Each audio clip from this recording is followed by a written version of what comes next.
Hi, I'm Scott Mallwitz. I'm the overall concept architect on the Fantasyland expansion in the Magic Kingdom in Orlando. Behind you is a ginormous model of new Fantasyland in Florida. Can we just walk through all these changes that are coming to the Magic Kingdom? Absolutely, yeah. This is a quarter scale model, which means for every quarter inch, it's 1 foot in real life, right? So what we'll do is we'll start over at the castle wall, which actually frames the castle courtyard, which the carousel sits in the middle. So for the first time, the castle tournament look that the carousel is so famous for will be completed by a wall and kind of capturing the guests as they enter and around the castle to kind of complete that whole castle story of Fantasyland. Moving through the castle wall, you start to experience the Fantasyland forest for all it is. And the Fantasyland forest is the home of all the great stories of princesses and princes and all the wonderful stories that you know, including the story of Belle and Beast. We are introducing Maurice's cottage, so you get to meet Belle and have some playtime with her. The Beast Castle, you'll be able to dine in the West Wing, the very forbidden West Wing where the castle, or the rose is, and for the first time be able to eat in the ballroom where the Beast and Belle dance for the very first time. We also are recreating the village, including Gaston's Tavern and the bookstore where Belle often borrowed and sometimes bought books. So this whole wonderful French countryside is being recreated in kind of one corner. Around the corner from that story, on the seashore, you'll see Prince Eric's castle. The tide has gone out, and we encounter tide pools and castle caverns, where as the tide has gone out and receded, we get to explore the underside, the foundation of Prince Eric's castle. And in that foundation, you'll wind your way through the catacombs, and just before the tide comes back in, you'll board your vehicle and you go under the sea to experience Under the Sea with Ariel. Coming around after that experience, exiting out from a waterfall, there's a chance to meet Ariel in her grotto underneath these waterfalls out here in front, right? Which brings us up to this end of the expansion. And this end of the expansion is a little different story beat for us. But what's happening here is around the Walt Disney World Railroad, we've built a spur track. And Casey Jr. has come off that spur track to this lovely round table and roundhouse. And you are in the 1930s, late 30s, early 40s, and the circus has come to town. And Casey Jr. has unloaded the circus in Fantasyland. And part of that circus, of course, is Dumbo and the Dumbo story. And for the first time, we have dueling Dumbo rides. We have 2 Dumbo rides, not 1 but 2, and also the Big Top. So children can relax and play in a conditioned queue before they experience the Dumbo ride that they know and love. Across the way, Pete's Silly Sideshow. Our friend Pete has recruited talent from all over the world, some of the best sideshows from anywhere, to be part of our circus, including the great Donaldo, the very famous snake charmer from Far East. I think you might imagine who might play him. But this is a chance to meet the great characters in the context of the circus. We've got a little bit of retail. Big Top souvenirs are here so people can experience what it's like to be in the Big Top and get their cotton candy and their apples and things like that. Over here, Goofy is a stunt pilot.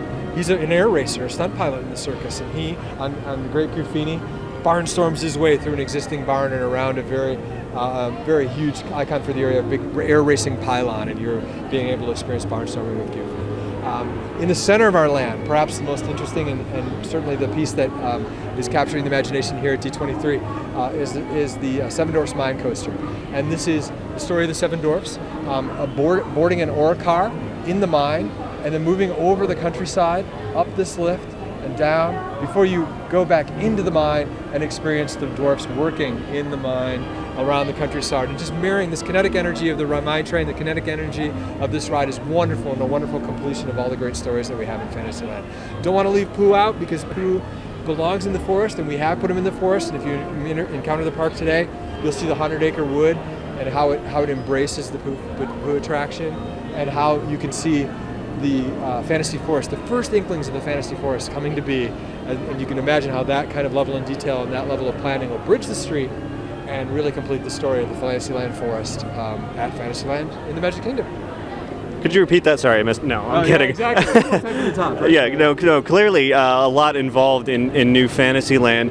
Out of the whole project to expand Fantasyland, what do you think is going to be a guest favorite? What are the moments in walking through this area that guests are going to be most drawn to? I think one of the things that's going to surprise them most is this idea of a forest, of emerging from the castle courtyard into this very rich environment in which the topography changes dramatically. We're introducing a lot of interesting architecture that they recognize from the films, a lot of dramatic waterfalls, a lot of dramatic area development, and I think so that change of pace from that castle that everybody knows and loves, that very effective tournament feel that we've come to know from the Magic Kingdom since its opening, and walking through that castle wall and seeing that forest presented for what it is and all those great stories that live in the woods, I think that's going to be striking for a lot of our guests. Well, and walking through Fantasyland here at Disneyland in California, there's a lot of foliage, but the Magic Kingdom has always been, concrete land, largely. Okay, I'm exaggerating a bit, but compared to the amount of trees that are in Fantasyland here, but it seems like once this is done, it's going to be a much more natural sort of environment. Well, we were blessed with a couple of things. Number one, the Anaheim installation, it's on grade. You can plant things quite heavily. It's very interesting, and they've been able to do a great job over the years creating the intimacy that Disneyland is known for. Magic Kingdom, designed for a bigger scale, designed for a lot more attendance, right? And also kind of hamstrung by the development of the Utilidor. In some ways, the Utilidor are a wonderful tool for circulation and operations, but it prevents that kind of rich planting that you find in Disneyland. We're off the Utilidor here. We're able to do dramatic planting and dramatic grade change that wasn't possible in 1971. And so that was really how, when the creative director Chris Beatty and I first got together to conceive this, that was really what we thought about. How can we introduce that kind of intimacy and richness of storytelling in the area development that's missing in this park, right, that we see in Disneyland that we all love, and how can we bring it? Well, we can bring it because we have a site that can deliver it. And so all we did was take advantage of the condition and really play it up. No, that's excellent. Let me ask you a couple of specific questions about the many things that you just mentioned. Back over here in former Toontown, Storybook Circus. Absolutely. You mentioned the sideshow component of that. Is that going to be an attraction of not a ride, but an attraction of sorts? Yeah, it's an attraction. It's a character meet and greet. Okay. But again, we're developing kind of throughout the expansion. We're developing kind of a little more richer meet and greet experience, and certainly we have other in-depth experiences. Certainly with Belle, a meet and greet like you've never experienced. But the sideshow is actually putting the characters in context of the larger storytelling about the circus. What's more fun than Pete hosting a sideshow? That's pretty funny. Probably Donaldo trying to be a snake charmer. That's probably funnier. But we hope to bring that kind of level of immersion and storytelling just to the typical meet and greet. We also, earlier in the year, we're able to move Mickey to Main Street in Expo Hall. And that storytelling there is that you're meeting him backstage. He's a magician and he performs at Expo Hall. Yeah. And I think the audience response already, the guest response there has been great. And the level of immersions and storytelling and kind of the appropriate nature of that kind of beautiful piece of architecture that wants that kind of storytelling, that wants that richness of finish. I mean, we're happy to be able to pay that off for the guest. Great, and the Mine Train coaster, there are, of course, all these silly rumors going around. Oh, it's canceled, it's not happening, it's this and that, and yet we're standing next to a full-size mock-up of a ride vehicle. Absolutely. And we've seen tests of it and all that. Clearly, it's happening, it's on the model, it's not going away. We're building it. Well, I hope so, because it looks like a whole lot of fun. Yeah. It seems to be a really neat mixture of dark ride and thrill ride, not super thrilling. It's kind of a mid-grade coaster. Do you think guests will really take to that combination of attractions? I think they will. I think it's one of these coasters that it's going to be a rite of first passage kind of coaster. Certainly it isn't my first coaster, but I mean it's the kind of coaster that the whole family can enjoy.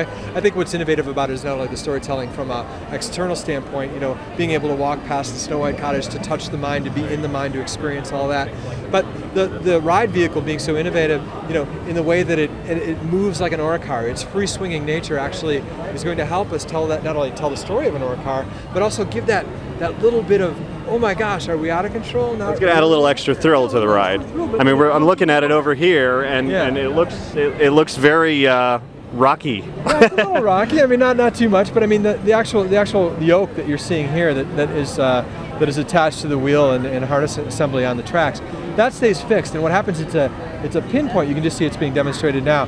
And based on the weight of the vehicle, like if you're riding with your son or daughter or your friend, this car is going to rock as it moves across the landscape and across the tracks. And each car is going to rock differently because each car is slightly loaded differently. And so as this multi-train vehicle moves across the landscape, it's going to have a kind of an action and a kinetic that we love so much in our parks. It pays off both for the people on the ride and the people on the path. It's that visual kinetic that makes the Magic Kingdom distinct from any other attraction, because we bring so much and work so hard to make those rides pay off both for the viewer but for the rider, right? And that's really the difference, and we're happy to be able to do it. Great. One more question for you. It's been said this new Fantasyland will open in phases. Do you have any more specific information on what those phases are, when they are? I can do it. I'm going to give you broad strokes because there's a lot of micro phrases inside of here. But really the first step of the Magic Kingdom expansion, you're already being able to experience, which is building the 100-acre wood against the poop facade, and that's been open for about a year now. And that really, as I said, foreshadows the kind of level of detailing that's to come. The next bit that's going to open early next year will be the Dumbo in its new location, the Barnstormer, the train station, the Fantasyland train station, and Casey Jr. And that will kind of foretell the additional work of the circus that'll come about a year later.